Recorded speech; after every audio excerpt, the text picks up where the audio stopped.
In this video, I'll show you how to enable and disable the get up reminders on your OnePlus Watch 4. Now let's say for instance you have been sitting for more than 2 hours, it will remind you to wake up and move around. So if you want to enable and disable that feature, all you have to do is use the O Health application on your mobile device. So launch the O Health app on your mobile device and then tap on device at the bottom right corner. And then from here, scroll down and select workout and health. Tap on it and then scroll down until you find get up reminders. So select it, and by default it has been enabled.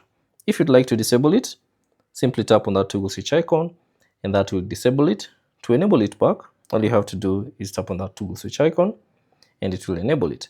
And then you should see this prompt or another option that appear. Do not remind me from 12 p.m. to 1400 hours. If you want to enable that and disable that, it's all up to you. But that basically is how you can enable and disable this feature. Thanks for watching, and I'll see you on the next one.